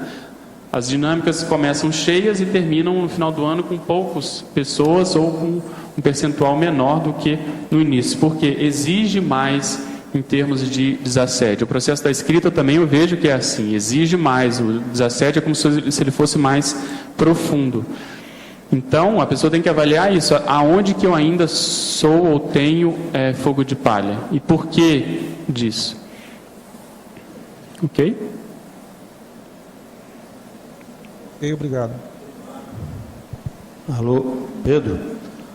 Pois não, Renan. Na página 45, Eu estava olhando aí na taxologia, tem alguns trinômios aí muito interessantes. Primeiro eu queria que você pudesse esclarecer mais o item 10, teática ocupaciológica, o que é o autolaborograma. Isso tem a ver com o que eu estava comentando aqui. A pessoa que ainda trabalha, né, precisa ter essa condição, ela tem que encarar aquilo que ela faz de um modo prazeroso, de um modo, vamos dizer assim, evolutivo, assistencial, porque senão ela começa a sediar o próprio trabalho. Ela acha que aquilo é uma perda de tempo, que ela poderia estar em outros locais, fazendo outras coisas, e aí ela não, vamos dizer assim, por infantilismo, ela não percebe que se ela está ali é porque tem uma razão de ser. Seja porque ela decidiu, seja porque a vida a conduziu até aquela condição. Então, você saber tirar partido da onde você está inserido é que eu vejo que é mais maduro. E sempre lembrando que esse trabalho vai dar para ela experiências, ganchos assistenciais, reencontros evolutivos que muitas vezes em outras situações ela não teria. Então, quando nós colocamos essa lupa, esse óculos, esse olhar para o trabalho, principalmente aquele trabalho que a pessoa acha que ela não está rendendo muito, tudo ali ganha outro colorido, porque ela pode inserir, por exemplo, o parapsiquismo naquela situação, ela pode melhorar o holopensene daquela repartição, se for o caso, ela pode começar a fazer assistência de modo calado, enfim, existem N possibilidades que ela pode fazer para aumentar a motivação para ela ir trabalhar ali. Sem contar que se o trabalho, se ela está naquele trabalho, é aquele trabalho que está provendo para ela condições para poder estar nessa dimensão. Então eu vejo que o modo como nós encaramos o processo do trabalho é muito sério. E no item 13, a teática policarmológica, eu queria que você expandisse aí o trinômio. Esse trinômio auto-inconflitividade, anti-ofensividade e max-universalidade, ele de uma forma ou outra, até recentemente vem sendo muito comentado aqui nas tertúlias, mas vale a pena a pessoa avaliar, cada um de nós avaliarmos o nível de autoconflito que nós ainda possamos ter. Um deles, eu estava comentando, pode ser esse com relação ao trabalho, por exemplo. Então, a pessoa tentar reverter isso, em vez de ficar se queixando, reclamando, procurando só, por exemplo, mudar de trabalho, ela vê o que ela pode fazer naquela situação para melhorar o padrão daquelas pessoas e daquele ambiente. Muitas vezes, quando ela consegue fazer isso, ela pode ser promovida, ela consegue outro emprego e as coisas acabam mudando. O processo de anti-ofensividade, justamente você, com relação aos outros, por exemplo, qual o nível de ofensividade do processo pessoal, em termos assim do discurso, das palavras que a pessoa usa, ao processo energético. Às vezes a pessoa ela não usa nenhuma palavra mais, vamos dizer assim, ofensiva, mas na energia que ela coloca, ela é altamente ofensiva. Então, muitas vezes a pessoa não junta as pontas entre aquilo que ela fala e o processo energético. Muitas vezes ela pode estar até calada, mas na energia dela ela passa um padrão de ofensividade. E para a gente poder, justamente com a união desses dois, chegar na condição de máxima universalidade, que é você poder, vamos dizer assim, conviver no cosmos sem qualquer tipo de preconceito, sem qualquer tipo de, vamos dizer assim, de apriorismose, você saber tirar partido, saber respeitar essas condições desde lá do vegetal até a condição hominal, enfim, qualquer dimensão que a gente esteja se manifestando, você conseguir ter esse tipo de manifestação mais avançada, que é o desafio, né? Por isso que eu coloquei o processo do serenograma, que é a condição base aí do conscienciograma, a condição do serenão, que seria o modelo. Então, você conseguir já atuar nessa dimensão sem interferir tanto no processo energético, sem que o egoísmo, né, pessoal interfira tanto na manifestação energética. Certo. E no item 15, você poderia comentar também, expandir mais o trinômio? Sim, o processo de Ressex, Recim e Reurbim. É quase que um crescendo, né? A gente considera que a Ressex é o primeiro passo, a pessoa vai começar por fora, vai olhar o entorno, vai ver o que ela já pode fazer para melhorar, e isso vai ajudar ela a fazer essas reciclagens intraconscienciais, por exemplo, mudando as próprias sinapses, concepções, condicionamentos que ela venha a ter, e isso vai ter um resultado prático na reurbanização intrafísica, que é justamente a melhora da manifestação nesses ambientes humanos, mas em termos multidimensionais, ou seja, aquilo que havia, como eu comentei no caso do trabalho, aquele holopensene instalado, muitas vezes ele pode ser totalmente reurbanizado a partir da decisão de uma pessoa, porque isso vai começar a contagiar, os amparadores também vão ajudar, e quando a pessoa menos perceber, aquele ambiente vai estar totalmente diferente do que estava antes. Então, eu chamei a atenção para o processo de temperamentograma justamente por isso, porque isso vai bater no temperamento da própria pessoa. Em vez dela ser uma pessoa mais acomodada, em vez dela, vamos dizer assim, se resignar pelo processo com o qual ela está convivendo, ela vai começar a ter uma postura mais proativa. E aí eu vejo que aquilo que eu comentei, muitas vezes vale a pena atacar aquelas áreas do temperamento que são mais defasadas, que tem um déficit maior, principalmente o processo de trafar. Então, se a pessoa ainda tem aquilo que se chama aqui na tertúlia de um quarto escuro, aquilo que ela não deixa ninguém entrar, se ela tem um rombo na personalidade dela, que ela sabe, já constatou, essa é a primeira área que vale a pena a pessoa fazer a autoavaliação e a reciclagem. Okay? As conceneres também podem influenciar a consinha distância, tal qual os mega assediadores. Como funciona esse tipo de assédio? Existem gradações nesse processo? Não há dúvida que tem. A concenera é mais fraca que um assediador. O mega assediador é mais forte que as duas. Agora, o que se passa? Tudo isso depende da afinidade da pessoa ou da evocação que a pessoa faz daquela consciência. Se faz, as energias, então, estão presas uma na outra, uma pessoa na outra. Tem que ver aí a empatia, a afinidade, o rapport, a evocação. Qual a diferença entre o passe praticado nas reuniões espíritas e a exteriorização energética feita na mobilização básica de energia? A diferença é de quem faz isso. Se uma pessoa domina mais a energia, não interessa o que ela faz, de que modo que é. Ela pode alcançar um efeito melhor. Agora, é preciso ver essa pessoa, qual a intenção dela, como é que ela vive, qual a ficha que ela tem. Isso é que é importante. Agora, professor Pedro, partindo da ideia do efeito halo negativo das indecisões crônicas, mencionado em Efeitologia, página 42, primeira linha, pode um gap teático gerar patologia crônica? Eu acho que sim, eu acho que a pessoa, se ela não coloca em prática aquilo que ela acha que ela precisa colocar, ela vai ficando desacreditada para ela mesma, isso pode gerar um desânimo e aí pode caminhar uma série de patologias. Então, como eu comentei, a própria defasagem evolutiva, até certo ponto, pode ser considerada uma patologia, mas em termos mais práticos, eu vejo que pode sim, até a própria depressão pode caminhar para isso. A falta de pé de meia aos 60 anos proporciona um gap teático. Mesmo assim, eu não desisto. Não quero perder uma existência. Como otimizar a teática da minha evolução? É possível? Sem dúvida. Eu acho que vale a pena você fazer assistência, você priorizar esse tempo que você ainda tem, que é bastante. Se a gente considerar que as pessoas estão vivendo 100 anos, ainda tem muita água para correr debaixo da ponte. E outra coisa que valeria a pena você pegar essa parte do seu temperamento, que é ter fair play. Então você não conseguiu, você chegou nessa conclusão e viu o que você pode fazer para, vamos dizer assim, correr atrás, em termos principalmente assistenciais. Valeria a pena você definir uma mega prioridade e colocar todos os seus esforços, tempo e o dinheiro que você dispõe nesse objetivo, que seja um objetivo mais assistencial e evolutivo. Né? Pedro, aqui na página 43, Paradoxologia, você já chegou a aprofundar aquele paradoxo metafórico da consciência sentada em baú de moedas de ouro pedindo esmola?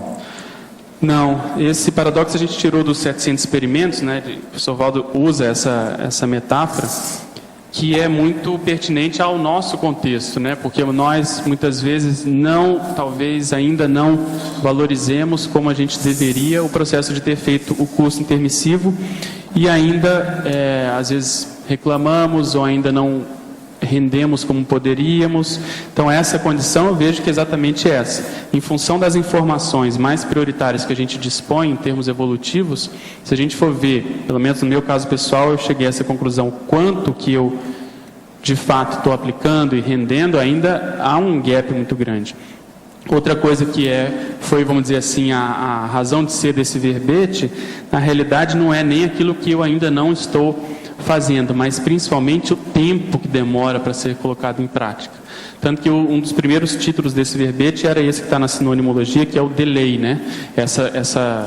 Esse retardamento, esse retardo entre aquilo que você sabe hoje e até a coisa se efetivar na prática vai um tempo. Então, a ideia foi justamente diminuir esse tempo, né, esse nível de retardo, para a gente poder estar mais atualizado com relação às ideias. Então, o paradoxo é exatamente nesse sentido. Muitas vezes a gente ainda está pensando se vale a pena, se eu vou colocar em prática e tal, enquanto isso o tempo está passando.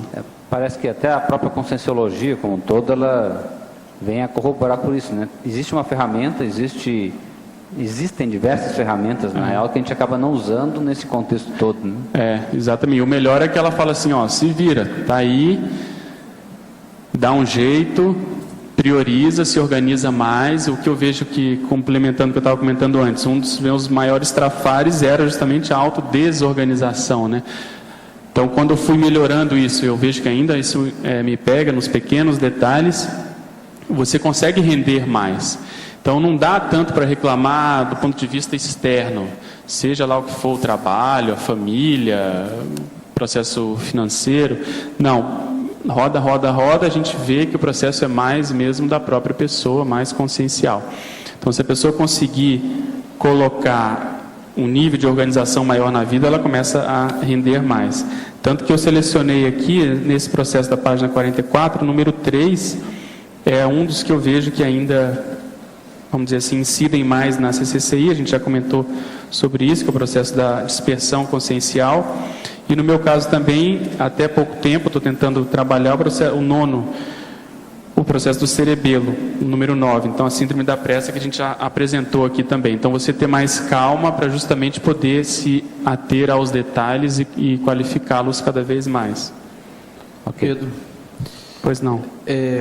Você acha que a síndrome da banalização, o fato da pessoa não valorizar as próprias conquistas, também contribui para o gap? Sim. O que você vê nesse? Eu acho que sim. Eu acho que é também um paradoxo, né? O fato de a gente estar aqui todos os dias, ter a possibilidade de debater essas ideias, de conviver com pessoas mais lúcidas, isso pode acabar gerando isso que você está chamando de banalização. Então, a gente vê isso muito no desenvolvimento do parapsiquismo. Muitas vezes a pessoa já tem um parapsiquismo, ela já tem uma sensibilidade, já tem até, vamos supor, um nível de clarividência, mas ela não dá bola para isso. E como é que ela aparece isso na prática? Ela não leva a sério, no sentido de anotar, no sentido de querer melhorar aquele desenvolvimento parapsíquico, e isso pode acontecer com as mais diversas áreas. Então, vou te dar um exemplo pessoal.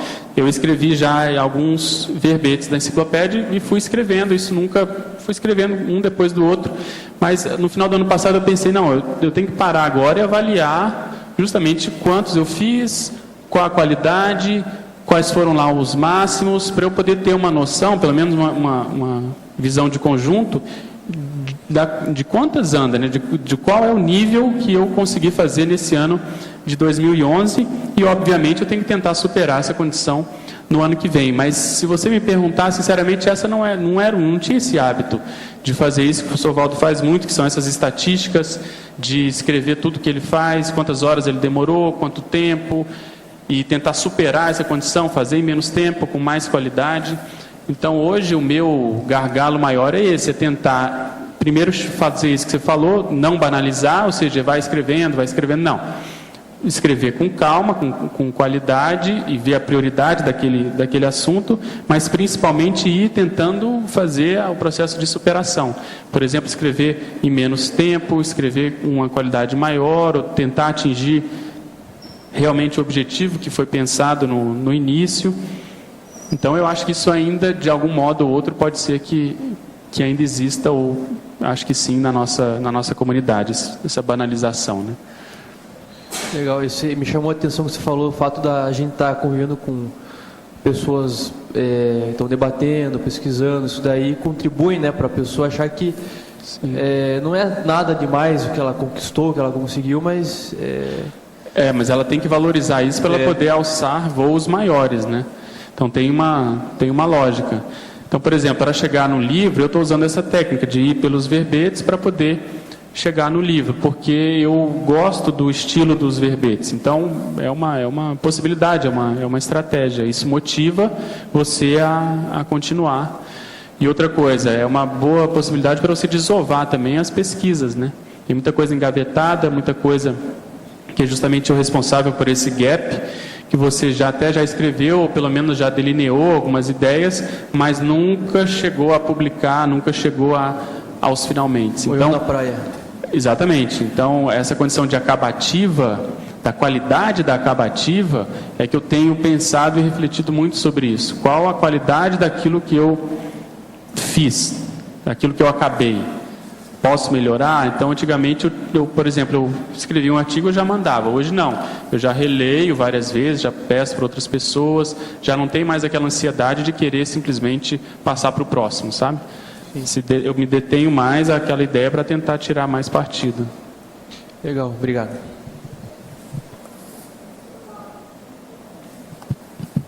A respeito da teoria dos bolsões, eu gostaria que o senhor esclarecesse melhor para mim se a questão de escrever um verbete daria possibilidade da pessoa se desligar de um bolsão, ou apenas promover assistência nesse bolsão. O caso todo é o seguinte: qualquer coisa que você faça, que você vai fazer assistência às pessoas, principalmente se essa assistência for tarística, quer dizer, de esclarecimento, isso vai ampliar a sua capacidade de acerto. Seu óleo pensando vai melhorar, a tendência sua é melhorar tudo. Então, todos esses esforços que nós fazemos, principalmente na área intelectual, são tijolos que assentam, embasam, fundamentam a sua construção. Seja o que for que você vai fazer, de coisa boa. Agora, o problema é que essa parte intelectual, ela tem que ser positiva. Você tem que estar esclarecendo os outros, expondo a situação para dar rumo às consciências desorientadas, porque é muita gente desorientada na Terra. A gente, então, batendo nessa tecla que a orientação é possível, que você pode orientar você mesma, isso é muito importante, é o que nós fazemos aqui. É necessário aí, no caso, insistir com isso. Agora, outra coisa, como ele estava falando, eu sou favorável ao processo da exaustividade do detalhismo, é levar até as últimas consequências. Por mais que você ache que você construiu, ainda tem coisa que pode ser renovada, pode ser melhorada, pode ser enriquecida, pode ser feita uma revisão, aquilo pode ser expandido, pode ser aprofundado e os resultados vão ser melhores. Então a gente não pode desacoroçoar, ou seja, desanimar com nada disso. Tem que dar um jeito. Lembrando que tudo segue paulatinamente, quer dizer, através de paulada, que são as crises de crescimento natural. Paulatinamente, gradativamente, pouco a pouco. Agora, o que eu vejo é o seguinte: o nível que nós temos hoje já é muito assim confortável, se a gente for pensar. Em relação com o passado, é muito conforto.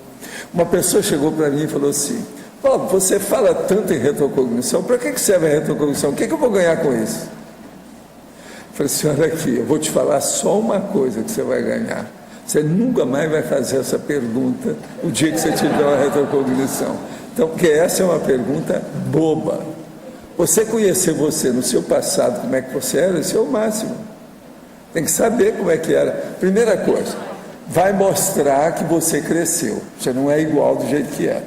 Segundo, vai mostrar que essa vida é diferente daquela que você teve. Terceiro, vai mostrar que aqueles erros que você cometeu lá, você pode agora evitar de cometer.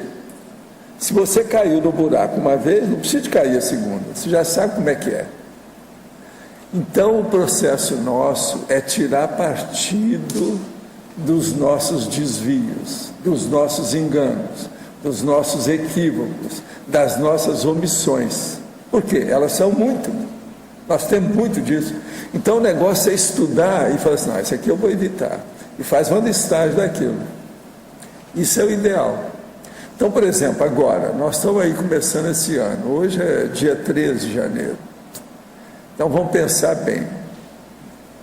Olha o que é que a gente fez o ano passado. O que é que foi o maior erro da gente no ano passado. Vamos evitar esse ano.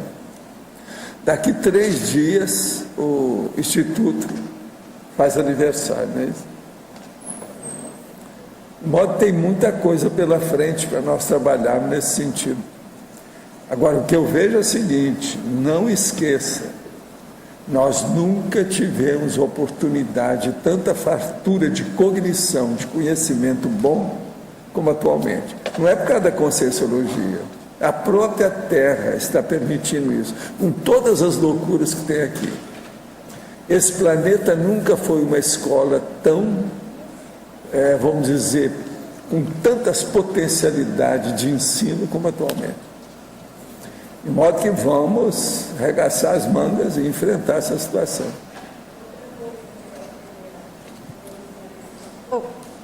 É sobre implantes extrafísicos. Como é que é? Implantes extrafísicos. Eu não estou. Implantes extrafísicos. Aí o processo do paramicrochip. As pessoas vêm com essa condição, mas é através da paragenética, quase sempre. Não é feito depois. A pessoa recebe aquilo, é antes de vir. A paragenética, então, fica mais poderosa do que a genética que ela vai receber. Então, aí o processo funciona. O macrosoma é baseado nessa condição. Entende? Ô Pedro, então nós esperamos os próximos 200 verbetes e os nossos comerciais, por favor. Obrigada. As pontuações da tertúlia de hoje foram 96 assinaturas no livro de presença, 20 perguntas presenciais, 24 perguntas online, 42 votos presenciais e 24 votos online. Hoje teremos 3 recados. Geraldo e Marília sobre o curso Energometria, Rosa Nader, programa Verbertografia, Valdson, cursos IAC. Antes, são recados dos amigos da enciclopédia. Obrigada.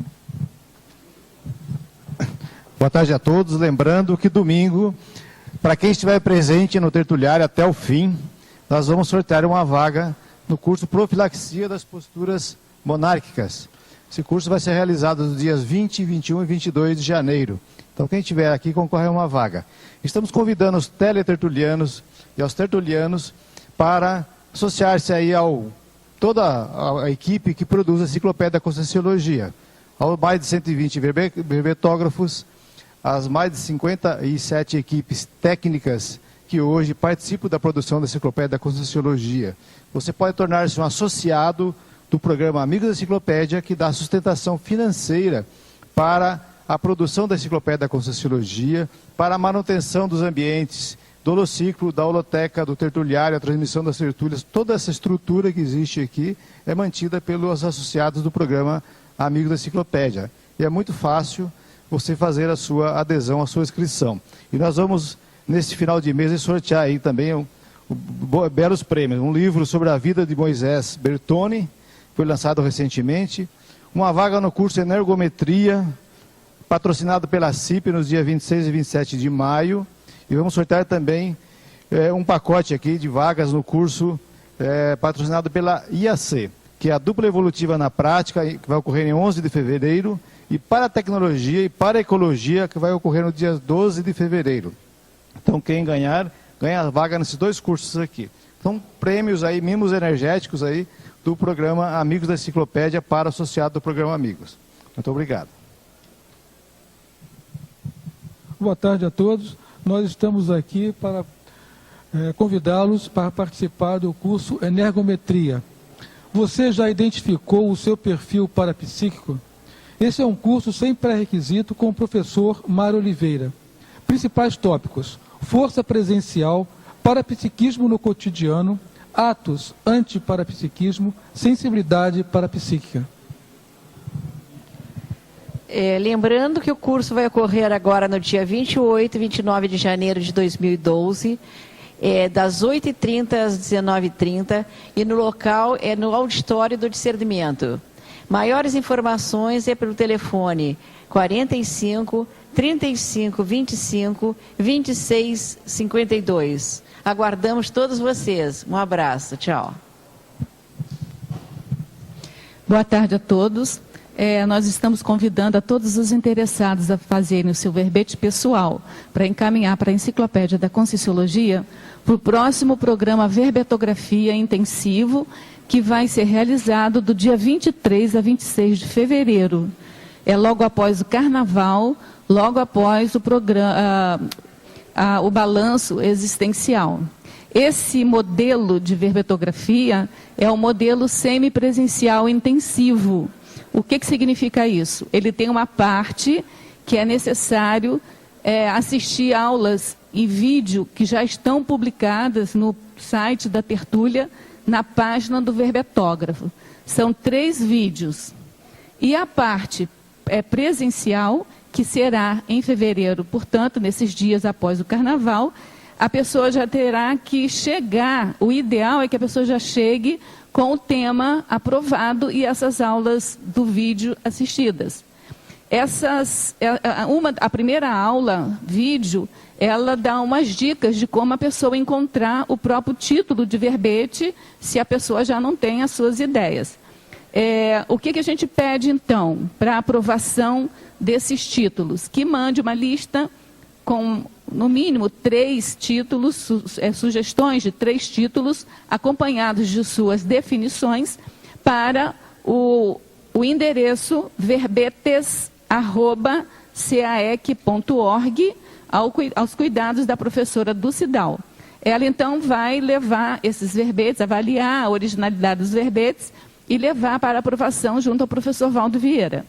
A importância disso é que, quando a pessoa chegar na parte prática, na parte presencial do programa Verbetografia, desde o primeiro momento, desde a primeira atividade, ela já vai encontrar o foco de pensionográfico dela, tá bom? Então, a gente conta com vocês e também não deixem para fazer as inscrições na última hora. A gente está pedindo que façam suas inscrições em função dessa demanda anterior aí, até o dia 20 de fevereiro, embora a parte presencial se inicie no dia 23 de fevereiro.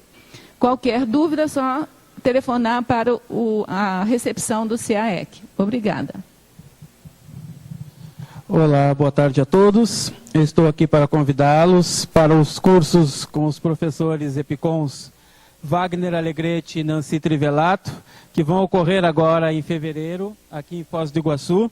Os cursos são a dupla evolutiva na prática e o curso para tecnologia e para ecologia. Estamos com poucas vagas ainda à disposição para esses cursos e salientamos que todos podem fazer a inscrição pelo telefone 45, prefixo 84045923, ou pelo e-mail brasil@iacworld.org. Então, nós temos vagas, ainda temos vagas para os cursos dupla evolutiva na prática e para tecnologia e para ecologia. Obrigado. O verbete eleito para amanhã é Inteligência Preventiva, especialidade Proexologia, autor professor Júlio Dias. Obrigada a todos, até amanhã. Boa tarde.